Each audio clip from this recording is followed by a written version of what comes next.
সহবাসের সময় ব্যথার কারণ এবং সমাধান সে বিষয় নিয়ে কথা বলবো। আমি কাউন্সিলিং সাইকোলজিস্ট আশুজামান রাজু।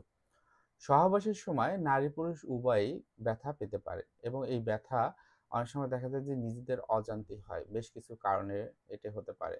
এই ব্যথা অনেক সময় শারীরিক শুধু নয়, মানসিকভাবে তাদের বিভিন্ন রকমের সমস্যা তৈরি করে এবং সেই সমস্যাগুলো যদি অনেকদিন ধরে থাকে, এটা অনেক সময় নিজেদের ভিতরে সম্পর্কের ক্ষেত্রে কিন্তু সমস্যা হতে পারে। সো সেই বিষয়টি কি জন্য হয়, কি কারণে হয়? সহবাসের সময় যে ব্যথা হয় তার ১ম যে কারণটি সেটা হলো লুব্রিকেশনের অভাব। অর্থাৎ আ যথেষ্ট লুব্রিকেশন যদি না থাকে, কি হয় যে তখন তাদের ভিতরে একটা হার্ডনেস চলে আসে। অনেক সময় আ ভ্যাজাইনা অথবা ছেলেদের ক্ষেত্রে কি হয় যে এটা তাদের পেনিসের ক্ষেত্রে অনেক কিছু ব্যথা হতে পারে। আবার মেয়েদের ক্ষেত্রেও এটা কিন্তু আ এটা কষ্ট হতে পারে। সাধারণত ডিহাইড্রেশন অথবা হরমোনাল বা মানসিক উদ্বেগের কারণে কিন্তু এটা হতে থাকে। এরপর যেটা হয় যে অতিরিক্ত টেনশন বা মানসিক চাপ। অনেক সময় দেখা যায় যে যখন তারা এই ধরনের এক্টিভিটি করতে যায় যৌনতার প্রতি আ তাদের হয়তোবা একটা নেগেটিভ ধারণা থাকে অথবা অন্য কোনো চিন্তা তার ভিতরে মাথায় আসছে, তখন হয়তোবা এই দেখা যায় পেলভিক যে মাংসপেশিগুলো থাকে সেগুলো সংকুচিত হতে থাকে এবং একটা সময় তার ভিতরে ব্যথার অনুভব হয়।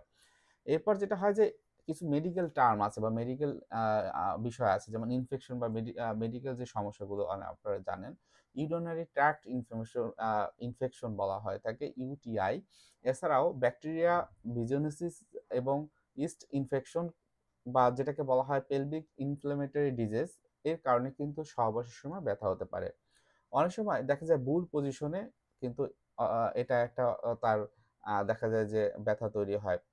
এবং সেক্ষেত্রে কি হয়, ওই ও যে একটা পজিশন তার যে হয়, যে পজিশনে তারা এটা করে, তখন তার অতিরিক্ত চাপ পড়ে এবং নারীদের ক্ষেত্রে জরায়ু অথবা পুরুষদের ক্ষেত্রে পেনিসে কিন্তু এটা ব্যথা হতে পারে। আ এন্ডোমেট্রিসিস বা পিসিওএস বলা হয় থাকে। এটা একটা দেখা যায় যে অনেক ক্ষেত্রে পলিস্টিক ওভারি সিনড্রোম পিসিওএস বলা হয়ে থাকে। তাহলে এইটি যদি কারো ভিতরে থাকে, সেক্ষেত্রে অনেক সময় দেখা যায় ব্যথা অনুভব হয়। আরেকটা যে বিষয় অনেক ক্ষেত্রে দেখা যায় যে মেডিকেল টার্ম হিসেবে আসে ভিজিনিজিজামস। সেক্ষেত্রে কি হয়, ওই ব্যক্তির নারীদের ক্ষেত্রে যোনিপথে যে মাংসগুলো স্বয়ংক্রিয়ভাবেই দেখা যায় যে সংকুচিত হয়ে যায় এবং এর প্রেক্ষিতে কি হয় তাদের ভিতরে একটা জ্বালা-পোড়া বা আ মা কষ্ট হয়। এখন আসেন যে সহবাসের সময় ব্যথা কমানোর কি উপায়?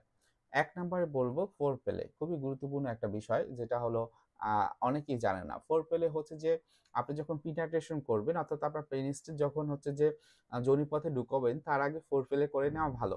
ফোর প্লে করার মানে হচ্ছে যে অনেক সময় আপনি হয়তোবা কিছু ফিজিক্যাল টাচ, হাগিং করা, তার আপনার পার্টনারের যে সকল জায়গা খুব বেশি সেনসিটিভ তার কাছ থেকে জেনে নেয়া এবং সেগুলোকে আদর করা, এগুলো করা যেতে পারে। সাথে, সাথে এমন হয় যে হয়তোবা লাভ ল্যাঙ্গুয়েজ এর কথা বলা হয়ে থাকে।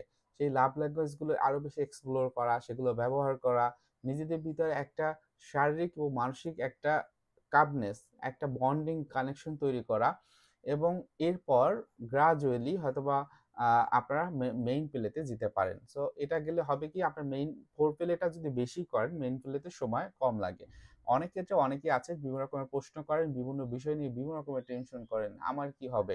আমার আ আ পেনিস নিয়ে অনেক সময় বা মনে করেন যে এটা মোটা না, অথবা চিকন, লম্বা না। আ এই বিষয়গুলো যারা থাকেন তারা বেশিরভাগ ক্ষেত্রেই ভুলে থাকেন। কারণ হচ্ছে যে পেনিসের বিষয়টা এটা হয়তোবা আপনার ৩ থেকে ৪ ইঞ্চি আ এনাফ, এর থেকে বড় হতে হয় না। কারণ ক্লাইটোরিস যেটা অবস্থিত একদম বাহিরে উপরে, আ এটা হলো মেয়েদের। সো এখানে কিন্তু পেনিসের কোনো বিষয় নেই। আ অনেক সময় দেখা যায় যে প্রাকৃতিক বা মেডিকেল লুব্রিকেন্ট ব্যবহার করতে পারেন। সেটিও হয়তোবা আপনাদের ভিতরে যে ব্যথার ভাবটি শারীরিক, মানসিক এবং নিজেদের সম্পর্কের ক্ষেত্রে কিন্তু একটা হিন্ডারেন্স তৈরি করে। সেক্ষেত্রে করতে পারেন। সবসময় মনে রাখবেন যে আরামদায়ক এবং সহনশীল এবং যেটা হয় যে যেই পজিশনে আপনারা অনেক বেশি আ আ একটা বন্ডিং কাজ ক আ বা ফিল করেন আপনাদের ভিতরে বা একটা ভালো লাগার অনুভূতি হয়, সেটি কিন্তু বেছে নিতে পারেন। যদি মানসিক চাপ থাকে তাহলে রিল্যাক্স করে নিবেন। আপনারা একটু মেডিটেশন করেন বা একটু রিল্যাক্সেশন এক্সারসাইজ যেগুলো রয়েছে সেগুলো করতে পারেন। কোন রকমের ইনফেকশনের উপসর্গ যদি আপনারা দেখতে পান, কখনোই এটা নিয়ে বসে থাকবেন না। বরং কোন একজন ফিজিশিয়ানের কাছে যাবেন এবং এটি নিয়ে আপনি কথা বলবেন। শরীরে পানির মাত্রা ঠিক রাখুন, স্বাস্থ্যকর খাবার খান এবং নিয়মিত বেশি করে পানি পান করুন। সো এখানেই আমি রেখে দিচ্ছি। কারো কোনো প্রশ্ন থাকলে অবশ্যই কমেন্টে জানাবেন। সালামু আলাইকুম।